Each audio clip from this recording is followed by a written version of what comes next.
Welcome everyone to the second webinar in our Infrastructure Innovation webinar series. I'm Laura Niemeyer, Stantec's Director of Marketing for Innovation, and I'm pleased to be introducing our topic and speakers today. Our topic is demystifying hydrogen fueling. We have some great speakers who will lead you through a fascinating discussion on this topic and what it could mean for your fleet and facility planning. Our goal is to bring you presentations on new and emerging topics and ideas that can help you keep up with this ever-changing world.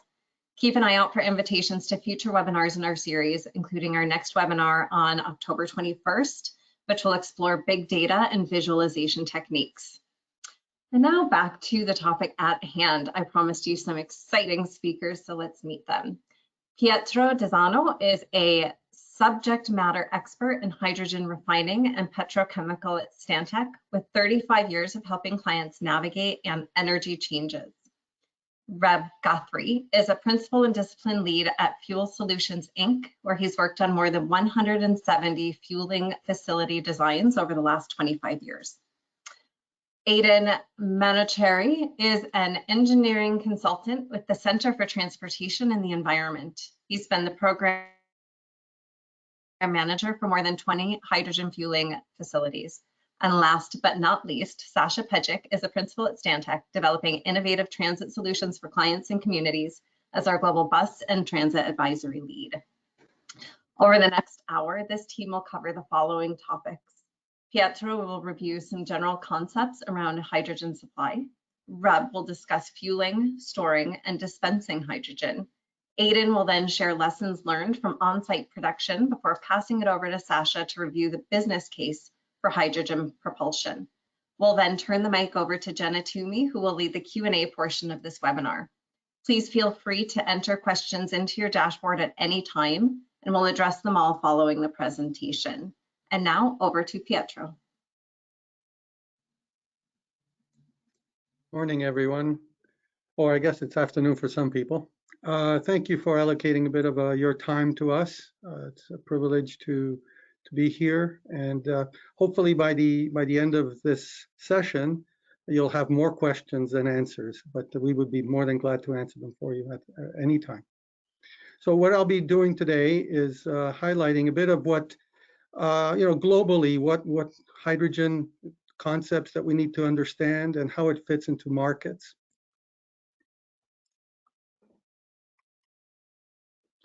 So we all know that the world is trying to decarbonize, to reduce its use of fossil fuels. We have governments, we have companies looking at how to do that.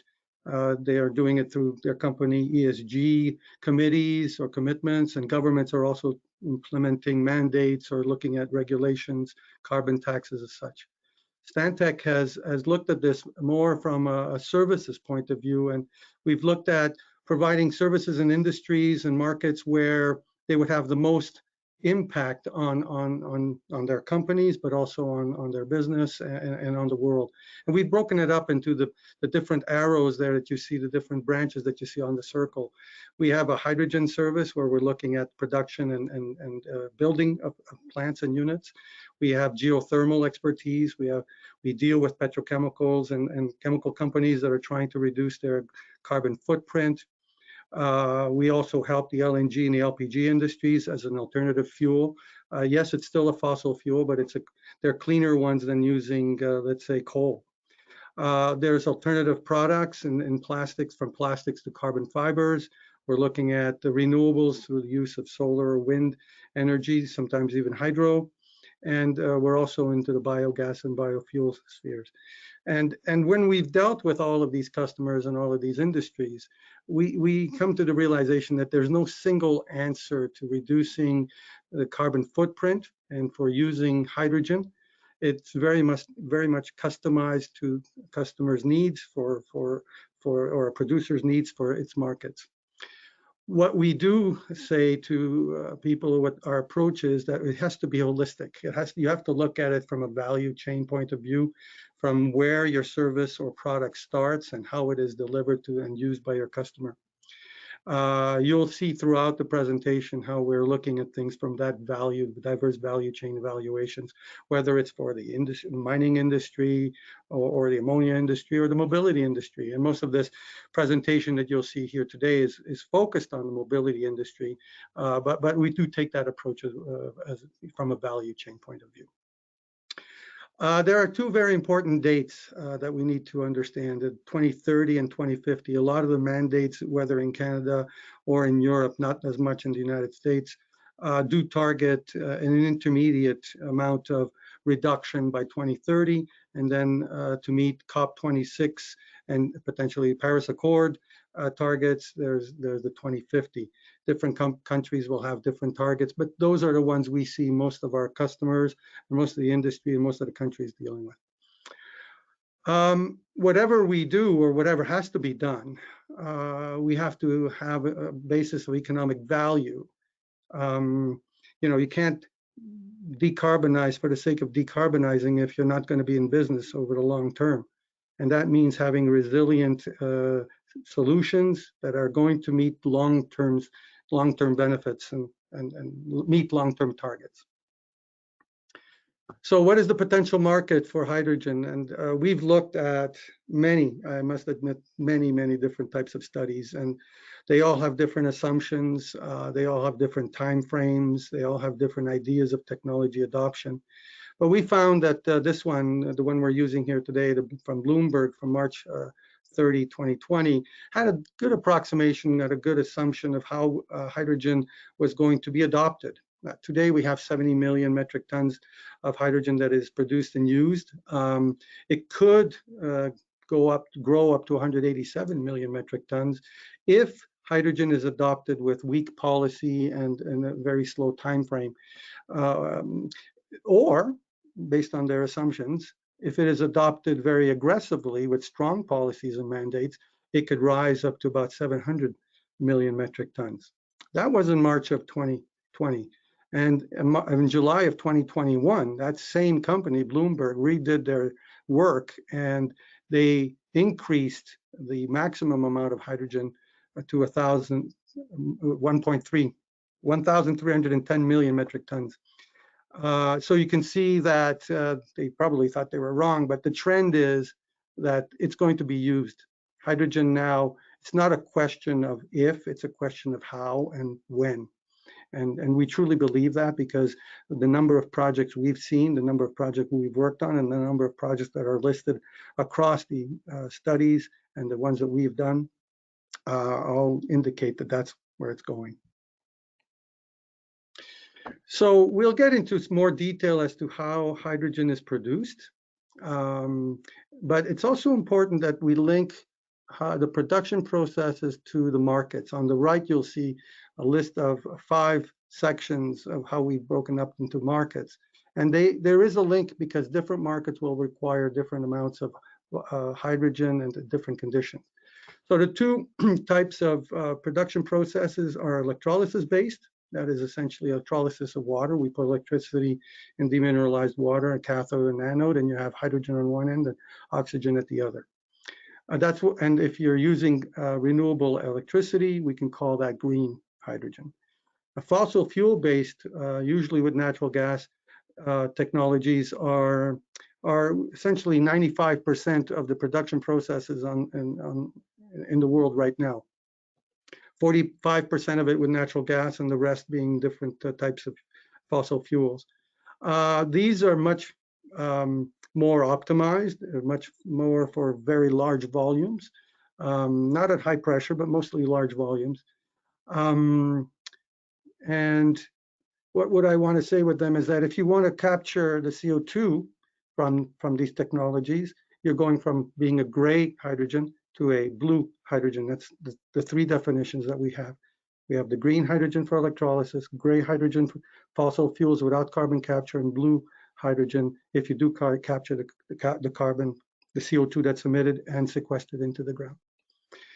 I do want you to look at the right side of the slide. The markets that we broken it into is essentially how our customers have come to us. So we see the mobility industry, or the mobility market, I should say. They're usually what we are seeing most visibly, because it impacts us, people in general, whether it's cars or whether it's trucks, railroads, ferries, and future, very large boats or ships. It impacts us. We see it more visibly, and we'll get more detail to that later. What we don't see are the other industries. The power to gas, that's putting hydrogen into natural gas systems so that we can reduce the carbon footprint when the natural gas is burned, and not used as petrochemicals, but when it's burned. The steel industry and the mining industry are definitely looking at solutions to reduce their carbon footprint. Intrinsically, the steel industry is looking at hydrogen to reduce, to use in the reduction processes. The mining industry is looking at substituting hydrogen for their diesel use in their trucks, and these can be significant amounts. The refining and petrochemical and ammonia industries are essentially the remainder of all of the hydrogen that's being used in the world right now. They have a big driver. They have a lot of drivers to change their processes from fossil fuel use to green electrolysis, hydrogen-based use. And the reason is they're actually being mandated in many countries to reduce their carbon intensity. I think in many ways, a lot of the volumes that are going to come, that are going to be used initially, are going to come from the refining, petrochemical, and ammonia industries. And that leads me back to the left side of the slide, where we highlight that different markets will have different requirements and volumes, how they will adopt it, how they will time their investments, what types of logistics are required, terms and conditions, and pricing. So the pricing that you'll see many times is the price that is offered to the mobility industry, but that's not the case for the other industries. So what are prices for, what are the values for hydrogen, based on the different production processes? So on the left, you see the gray hydrogen production. Right now, it is usually about ranges between 0.6 and $2 per kilogram, US dollars per kilogram. And over time, as carbon taxes are imposed, and they will have to pay those carbon taxes, the price of that hydrogen will increase. And by 2050, if we're using a $300 a ton carbon tax, it can climb from $1 to about $5 per kilogram. If you're going to capture the CO2 and sequester it, then you look at the production prices of blue hydrogen. That's going to stay pretty steady between $1 and $3. And that's purely because they've put in the capital, which is required, but their operating costs are not going to be paying off the carbon tax. So they're able to maintain a pretty steady price to their customers. But it does mean that they have to sequester the CO2, and that may not be the solution globally, but it can be solutions regionally. Finally, what everybody is looking at, what everybody's talking about, is reducing the price of green hydrogen. Right now, it costs about $3.7 to $6 per kilogram to produce. And a lot of people are betting on efficiencies of scale. They're betting on new manufacturing capabilities, new technologies, probably changing the stacks of electrolyzers. And with, of course, improvements in electricity production and efficiency use, they can get it down to a desired $1 to $2 per kilogram by 2050. That's very important because the adoption assumptions that were made in the Bloomberg studies are based on having much lower prices for hydrogen than they are now, green hydrogen than they are now.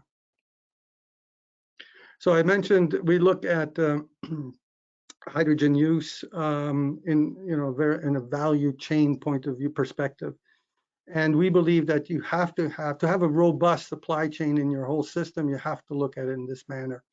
And we've broken it up into 6 different sections, manageable sections. We have expertise in all of them, but in general, people will try to break it down into what these are natural breaks. So you have what you need as the power inputs or the factor inputs. So you need power, you need water, you need natural gas if you're going to be using fossil fuels. And all of that is what's going to go into the technology part of the value chain. What is going to be making the hydrogen? Is it going to be electrolysis? Is it going to be reforming?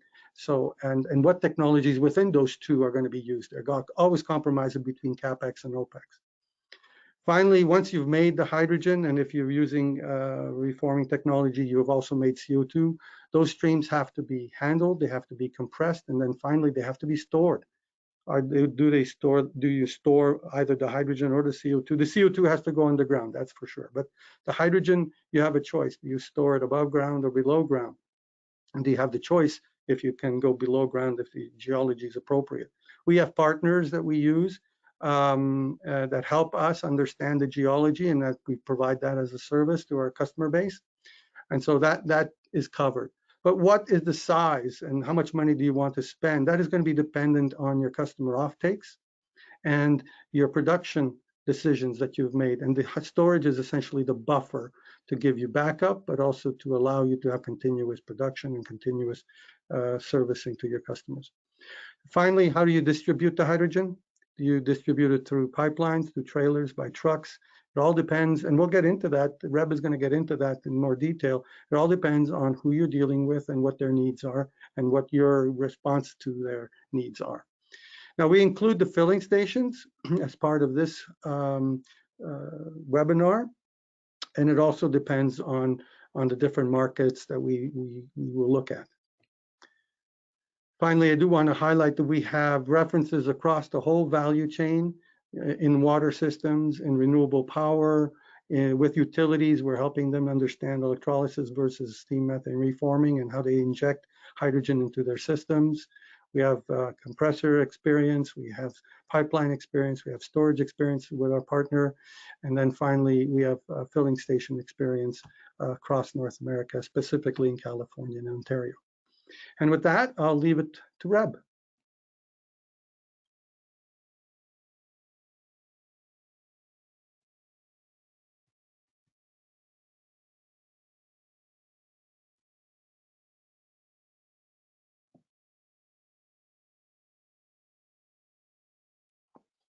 There we are. Good morning, everybody, and good afternoon. Thank you, Pietro. So while Pietro's discussion talked mainly about hydrogen that's produced offsite and then is delivered to the facility, I'm going to talk about the next step in that process, as well as another option that fleets have for implementing and deploying hydrogen. If hydrogen is produced offsite and delivered to the facility, there are two forms or methods of doing that. One, the more conventional approach, is transporting liquefied hydrogen. It's cryogenic, it's very cold, and transported in a tanker truck like shown in the middle of the picture, and then it's offloaded to a typically horizontal, it could be a vertical fixed storage tank. Can also be gaseous, which is shown in the upper picture, and that is a common tube trailer. You see those on the highways frequently, transporting all types of gases, and often have hydrogen in them. And they can be transported up to 500 bar, which is 7250 psi, so quite high pressure. And this works, but it does have some limitations because the density of gas, even at high pressure, is substantially less than it is as a liquid. We'll talk about that in a second. So you can transport hydrogen to the facilities as a gas or a liquid. Alternatively, you can produce your own hydrogen on site, and it's effectively a scaled down version of the processes that Pietro talked about in the industrial level and done on a site level. And the lower two pictures show example units from manufacturers that are in the marketplace. Linde has a skid, a steam methane reforming skid on the left, and then the Nel electrolysis skid is on the right. That's the same skid just shown from the two different sides for the electrolyzer. So you can produce hydrogen gas on site for yourself. There are complexities, and we're going to talk about why you might do the delivered approach versus the on-site approach later on, but there are options available. So talking about the density and you know, the main focus we're going to talk about for the delivery method is as a liquid, and it really comes down to density. And as you can see on the data points that I've crunched on the left and then illustrated on the right, the ratio of hydrogen by mass that can be contained in a cubic foot or any volume is quite a bit greater for a liquid. It's almost 2.5 to 1 as the density ratio advantage that liquid has over a gas, and that's at 7250 psi or 500 bar. So there's you just use, and then the bullets on the left, you use a lot more on the lower left. You use a lot more power. You need a lot more area, and you need a lot more components if you use a gaseous system. So liquefied, that's really the main reasons why liquefied systems are more common for on-site fleet applications, because you reduce all these aspects of power, area, and simplicity are to the advantage of a liquefied system. But there may be some reasons for a gaseous system, and we're going to talk about that a bit more at the end of my section here. So diving into the liquefied approach, if that's what is decided as the best approach for the fleet application, some of the aspects and features of the system. Again, you're going to have a trucked-in supply. The storage on site ranges typically. The upper end is about 18,000 gallons. There is an OSHA limitation on mass of hydrogen stored that's equal to 18,000 gallons, and the safety requirements are more strict above that. So that's a typical upper limit. It is possible to do more, but it's more challenging. The storage the storage pressure in the tank is quite low. It's typically 100 or so psi, no more than 200 psi. And again, that boiling point is very cold. It's near absolute zero at about minus 420 Fahrenheit. The way the system works is we draw liquid hydrogen into reciprocating liquid pumps, and the pumps are typically powered at pretty modest power rates considering what we're producing here, typically less than 100 horsepower for a duplex or sometimes a triplex reciprocating pump.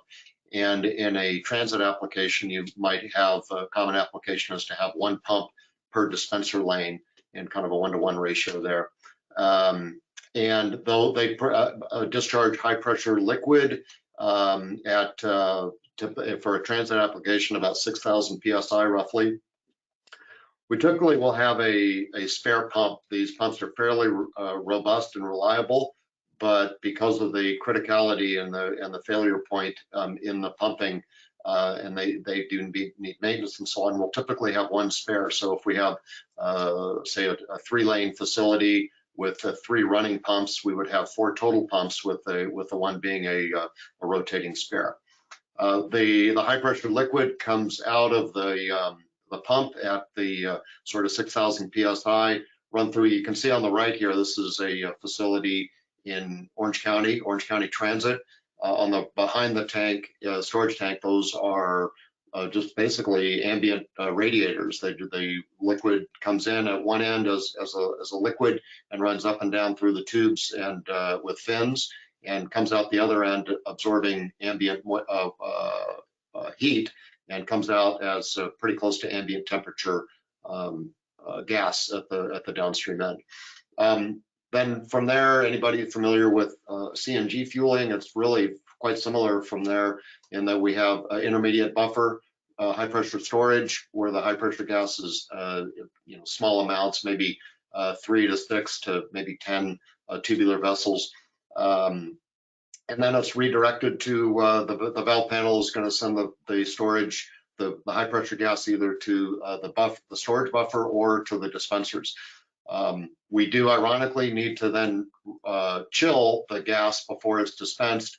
There's a significant heat of compression effect that occurs when the gas is dispensed into the bus cylinders, and to compensate for that and to improve the density of the gas that's stored in the buses or trucks or light duty sedans for that matter. A chiller is used. Sometimes there's an external chiller immediately upstream of the dispensers, or some of the dispensers have chillers built into them. So moving on to the on-site gaseous system, a little bit more exotic. In fact, frankly, quite a bit more exotic, but nevertheless, it is an option.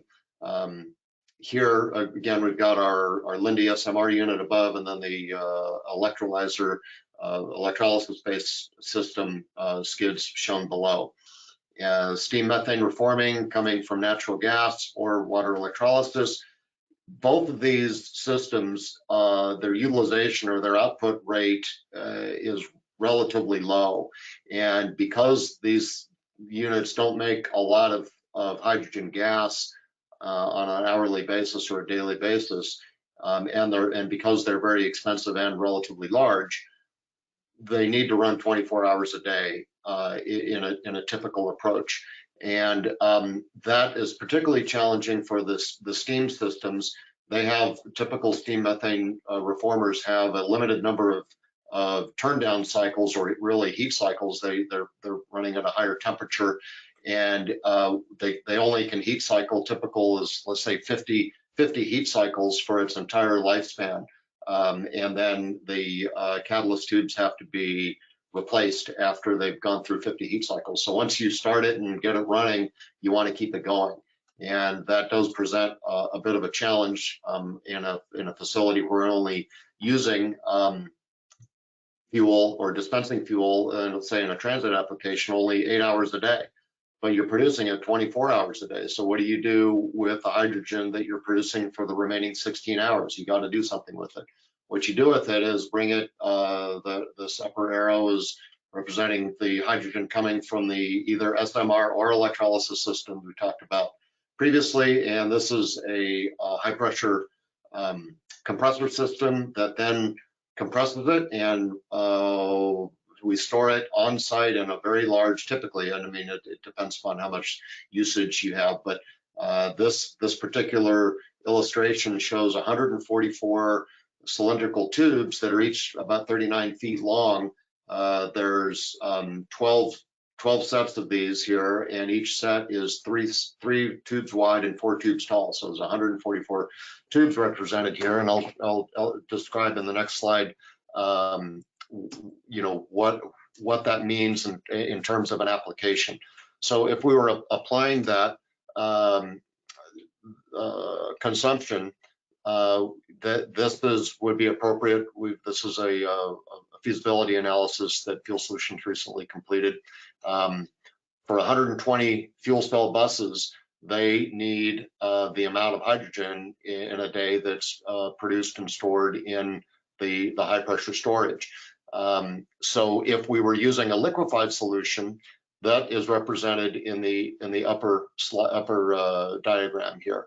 That upper diagram is just under 3,700 square feet, and that is the same system that is suitable for the 120 buses.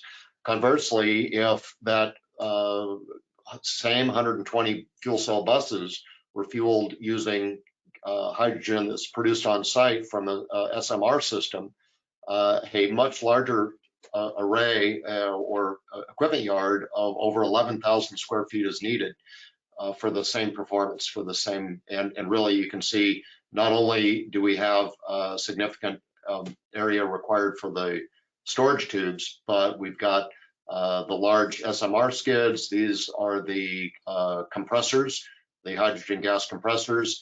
This is actually, we've since kind of revised our thinking here. These are intermediate buffers that absorb the gas coming off of the SMR skids before they're compressed, and actually these should be swapped. We normally would do the left to right, or kind of in a sequential approach for the high pressure, the low pressure SMR, then the buffer, then the high pressure compressors, and then the storage going across. But the order is independent of the idea that there's a lot more space required. And when you do the math here, again, one of those ratios, it takes more than 3 times the area for that same 120 bus fueling capacity for a gaseous system. And SMR system, I'm sorry, electrolysis systems, we don't have that illustrated, but it's even larger. You still need the same compressors, and you still need at least one of these intermediate buffers, and you still need all of this high pressure storage, and you need more area because the electrolysis skids are even larger. So yeah, it takes a lot of space for the on-site production. So why would you do one versus the other? The liquefied really does have significant advantages. We've shown how the area requirements for a given capacity are smaller. There are quite a number of industrial gas vendors and contractors that have experience designing and constructing liquefied solutions. So there's arguably a better market for that type of contracting. As Pietro was commenting, the commodity cost for that offsite production is expected to come down, particularly for green hydrogen, which everybody's interested in. And the utility and power requirements are dramatically less for a liquefied system. A couple of 75 or 100 horsepower pumps can fuel a substantial fleet, where the electrolysis systems and SMR systems take a lot more power. And you can actually have some storage of on-site liquefied where that's really not practical. You have sort of hours of storage at best in a on-site production system, so you can have at least some stored fuel. But on-site does have some advantages. The transport resiliency, you don't have to worry about highways going down, trucks breaking down, remote plants breaking down. If you have some adequate redundancy in your on-site production, which this, by the way, does include. There's 2 of these SMR skids in this model are needed. Any 2 are needed for a normal operation, and the third is a rotating spare. So if you have adequate redundancy, you can have a very good resiliency and not have to worry about losing your input fuel. This is kind of burying the lead. This is arguably to me the single biggest reason advantage the on-site systems. You can today you can produce for the variable costs of input power, input commodities for natural gas, and input water, and a maintenance component. You can produce hydrogen for, I'll be conservatively high and say, $3 a kilogram, and there's arguments and math that shows it can even be less than that. The rub, though, is that doesn't account for the capex, because the capex is more expensive for the on-site systems. You also avoid boil off if you have an on-site system. Liquefied systems typically will lose about 1% of their throughput to the atmosphere. That can be reduced if you're aggressive in the usage rate, but that loss rate is virtually zero for on-site gas type systems. And you also have more control over its sustainability. When you're buying your own natural gas or you're buying your own electricity, you have a higher degree of certainty, arguably, on how green that commodity is, than sort of trusting the offsite folks or having to switch sources. So those are the points, and I appreciate the opportunity to walk through these items and be happy to answer questions. And I will from here pass it on to Sasha.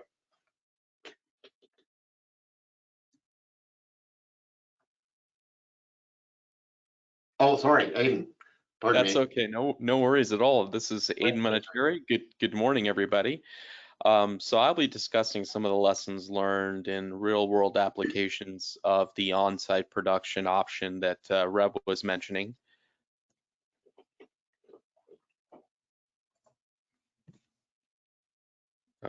There we go. So the first points I'm going to make are surrounding the electrolysis process, and Reb mentioned the different options that transit agencies have for on-site production, being electrolysis and steam methane reforming. I think the most important concepts to talk about, well, first let's talk about examples that are real-world examples out there. So Sunline Transit in the Palm Springs, California area has a on-site electrolysis system produced by Nel that's currently running and producing hydrogen for them. Actually, tomorrow in the city of Champaign-Urbana area, serving University of Illinois, are going to have their grand opening for their facility, which also employs on-site production. That's in the Champaign-Urbana Twin Cities in the state of Illinois. And so a lot of these lessons learned I'm going to be talking about are from those applications. I think the first one is really a steep learning curve. On-site production it's like a mini or a micro chemical processing facility. You can imagine the feedstocks in the case of electrolysis being electricity. SMR is going to be natural gas, and then everything that would need to go into it to be able to produce hydrogen. It really is kind of, when you drive past a refinery, you think about everything that goes on in there, and then shrinking it down into a very, very compact footprint that could fit in a ISO container. So you can see how that could produce a large learning curve, and just really getting used to all the terms and the concept of chemical processing.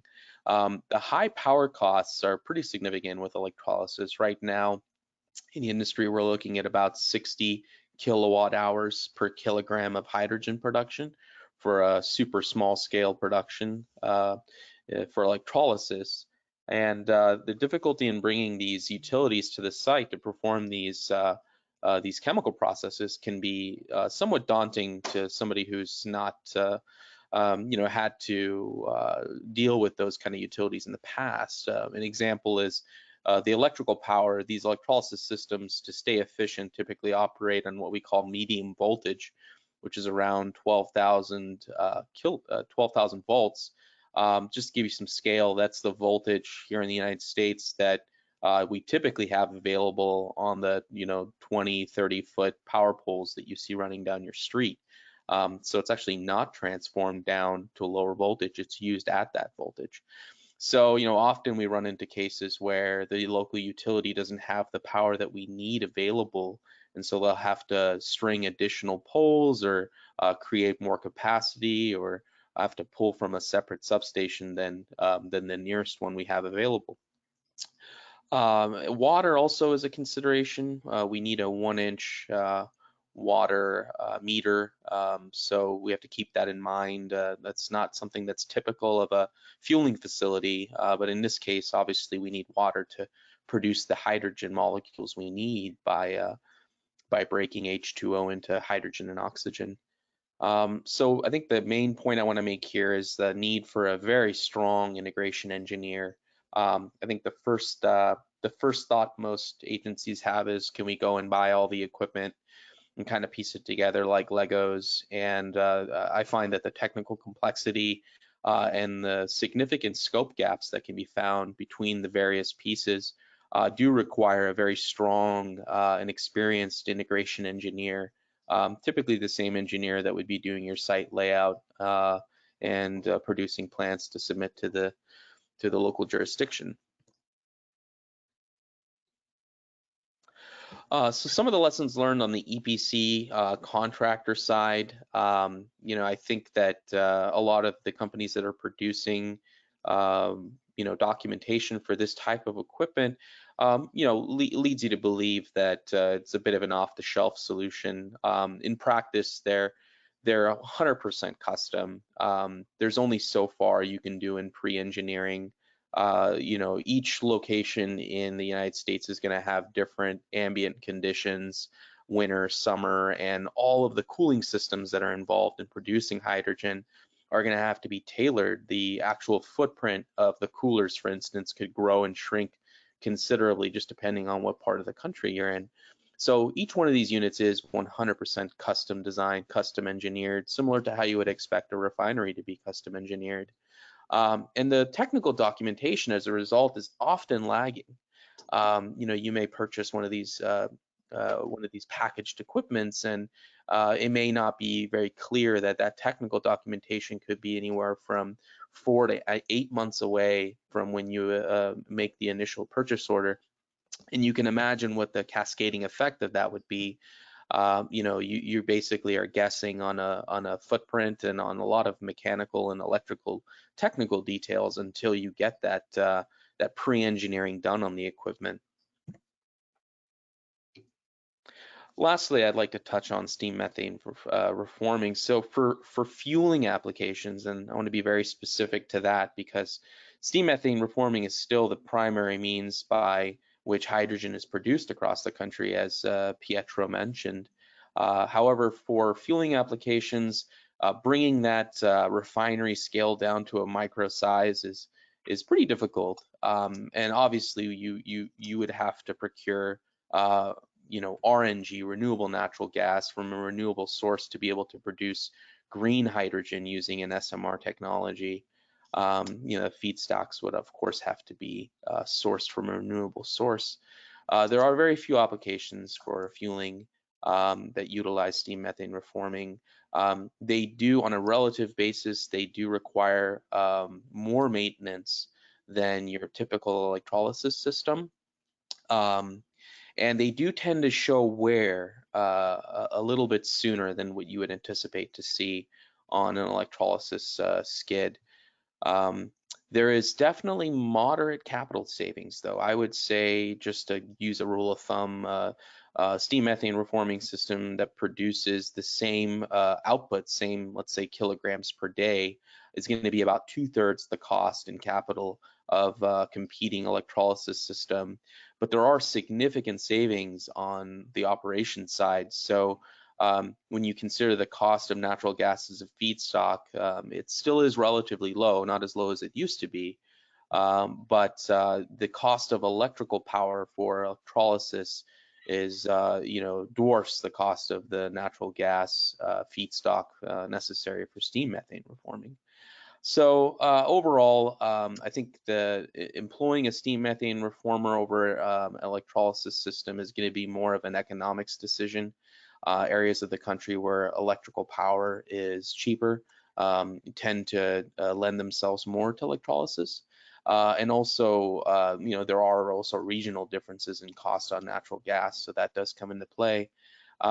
Footprint-wise, I think that you can scale steam methane reforming and get more volume benefit from a higher production capacity without growing the system too much when compared to electrolysis. Electrolysis, because of the physical constraints of the PEM technology, it grows pretty linearly. So if you're looking at 2,000 kilogram production per day, it's going to be, close to double the size of a 1,000 kilogram production per day, and you won't see that same kind of scaling in steam methane reforming. There'll be some volume advantages to that.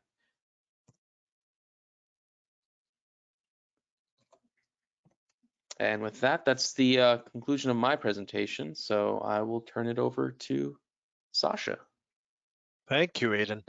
So, we often get asked the question, is there a business case financially for hydrogen propulsion? And, some of the zero emission bus rollout plans we've completed, we've addressed this question, and I'd like to talk to you a little bit about that. What's important to consider when we go down the road of hydrogen or, battery electric buses is really to understand the cost of ownership. And there's a number of components which inform the cost of ownership. Looking at the fueling and charging infrastructure itself. The upfront investment for hydrogen is a substantial one, but it gets you a lot more. That infrastructure can be used for a larger number of buses, where if we look at battery electric buses, it's a linear cost. Essentially, every time you buy a new bus, you need a new charger. Not always, but it's a little more linear. Whereas hydrogen, you make that initial upfront investment, but you get a lot more out of it. We look at then just the bus purchase price itself. At the moment, the cost is a bit higher relative to others, so we have to look at that. Considering that acquisition costs and how that looks, midlife replacement of components. Fuel cell electric buses do have battery packs on them. They need to be refurbished. They do degrade over time, as well as the fuel cell itself. The efficiency starts to lower as it gets older, so it too needs to be rehabbed. The maintenance of the buses themselves and that cost. Naturally, the maintenance of the infrastructure and the charging equipment and replacing that charging and infrastructure as needed. The cost of fuel is certainly a large variable. if we look to the future and some of the commitments that, say President Biden has made that, within 10 years we'll have $1 a kilogram clean hydrogen, that could really be a game changer for the adoption of fuel cell electric buses and fuel cell technology. Electrical upgrades at the facilities, irrespective of propulsion type, you do usually need an upgrade for your electrical, even to accommodate fuel cell technology. Maintenance bay upgrades, certainly we need to consider the cost of hydrogen gas detection systems, which need to be installed in your maintenance facilities, and other upgrades to enable this.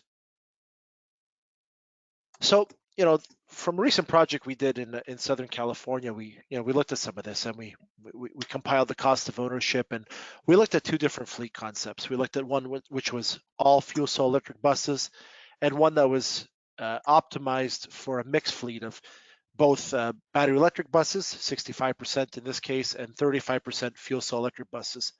And the reason we needed this kind of mixed fleet was to address really range constraints within this region. It's large, it's tough to service, so we needed to have that range available to be able to service it. So when we looked at, purely from the number perspective, what that looks like, we're talking a nickel difference in this circumstance per mile for this agency.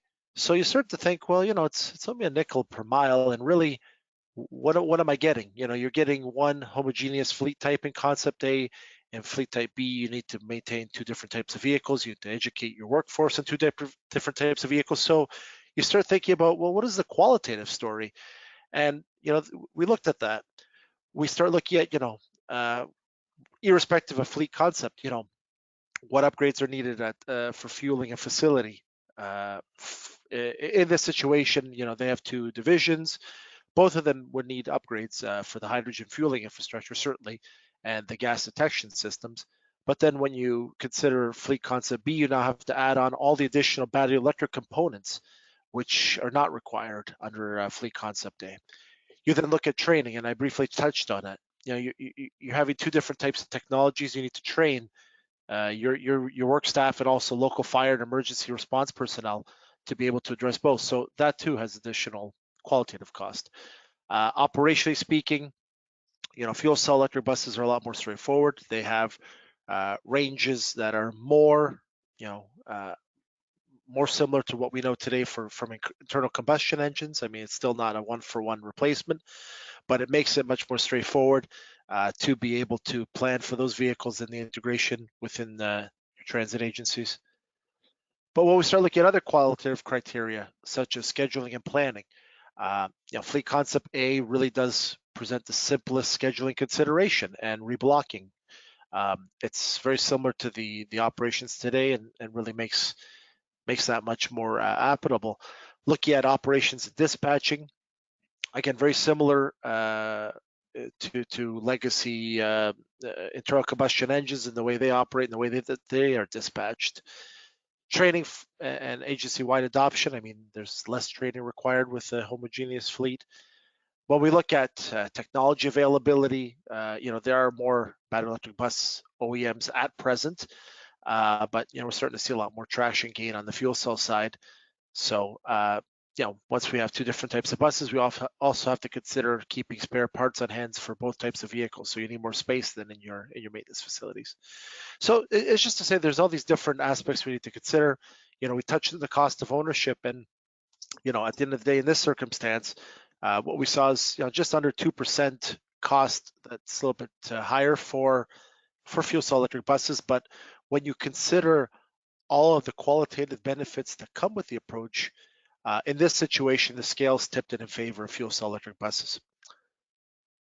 So in terms of some takeaways from some of the work we've done so far, certainly life cycle costs for fuel cell electric buses are comparable to battery electric buses if you consider the full life cycle and where the industry is going in terms of fuel cost.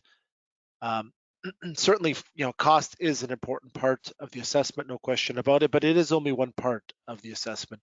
And we'd strongly urge, agencies and other peers interested in this to really look at the qualitative side and really dig into that and understand how the qualitative side impacts your business. And, that qualitative assessment may pivot you in a different direction. So thanks very much. That's all for me.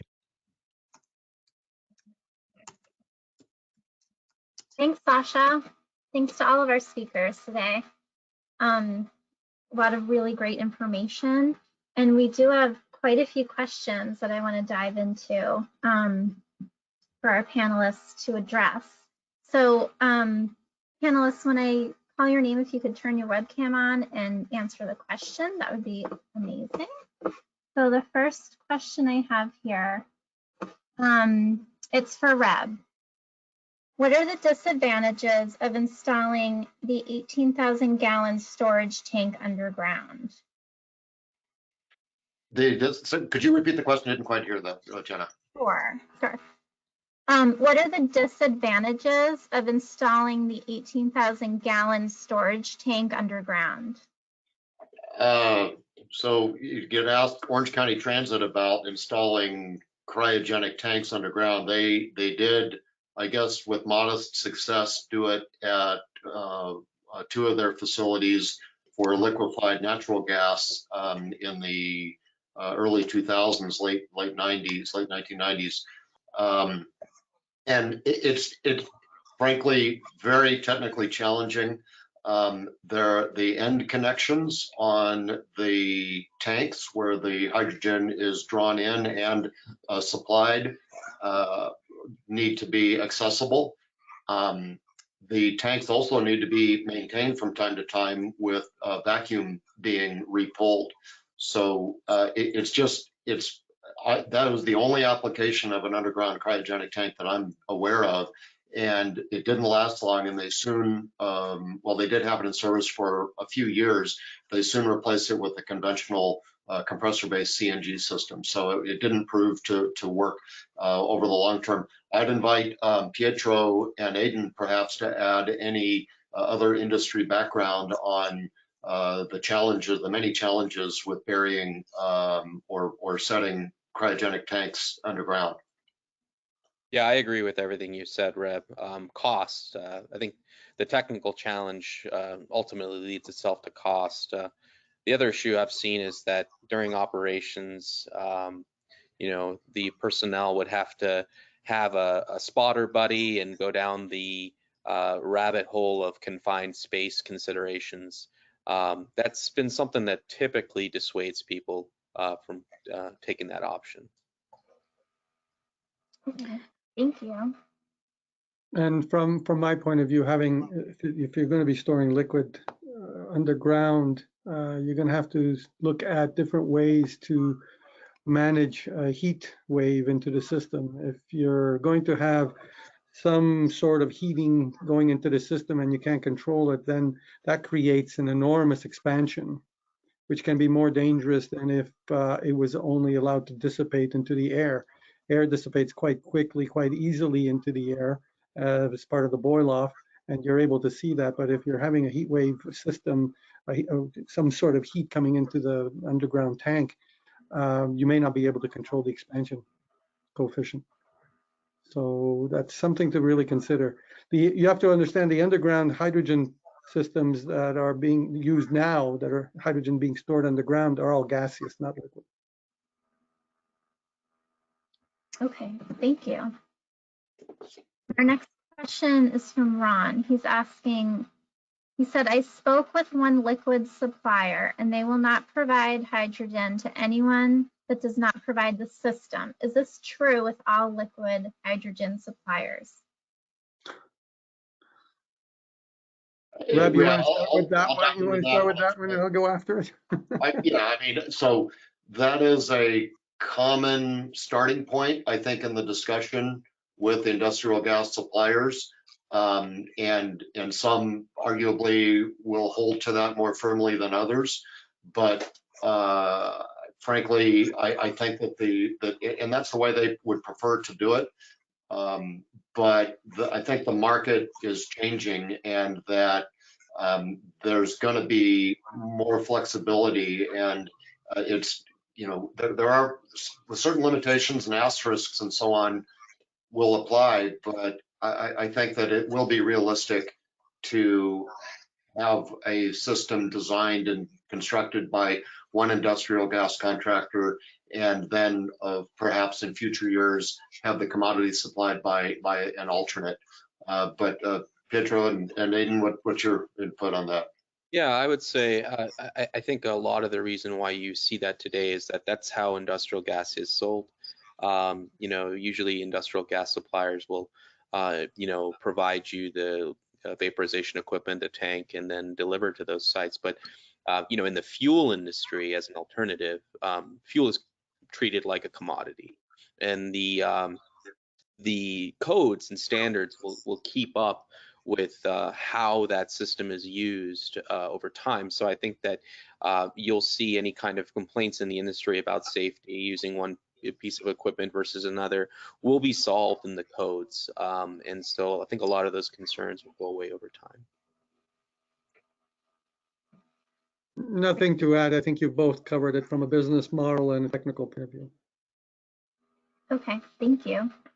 Next question. What would be the reason to go for SMR versus liquid delivery, and what would it take to capture the CO2?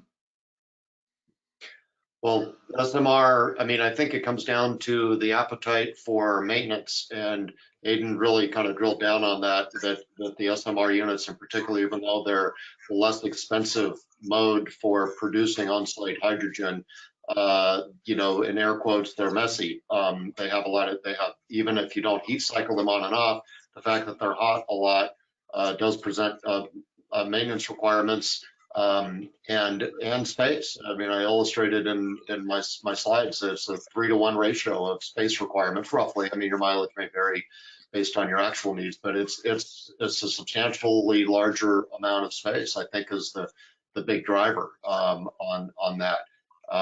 But as far as CO2 sequestering and CO sequestration, I think probably Pietro, could you have input on that, or Aidan? Yeah, I'll input into that. So the liquid hydrogen itself might have in it an embedded CO2 component.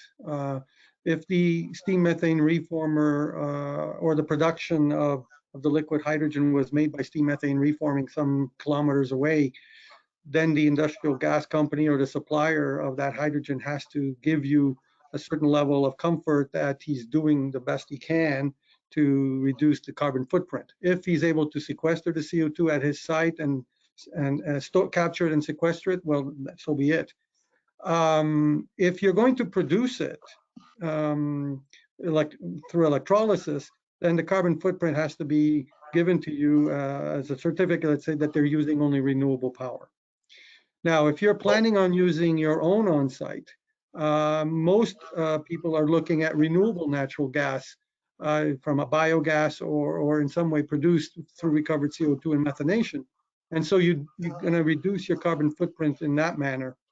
However, if you recover the CO2 on your site, as small as it might be, and you're able to sequester it, then you're getting into negative CO2, which is a fantastic way to do it. But it's extremely expensive on such small plants, and the on and off and the cycling of these plants is going to put a burden on the CO2 recovery process as well.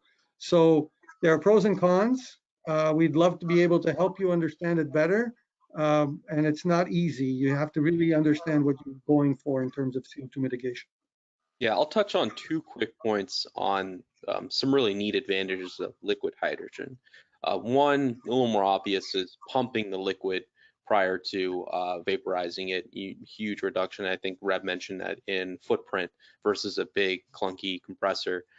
The other advantage that's really unique to hydrogen versus something like LNG is that the speed of filling and how complete of a fill you get is dependent on how much you pre-cool the gas going to the vehicle.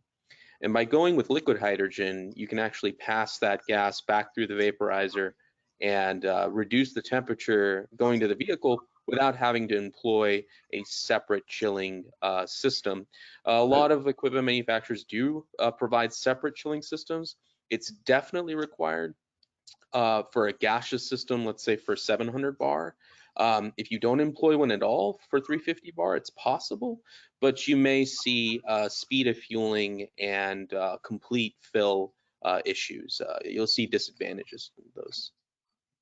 Let me jump in real quick, something kind of a basic 101 hydrogen that the audience may be interested in is that, we talk about 350 versus 700 bar fueling, and that is mainly driven by the fact that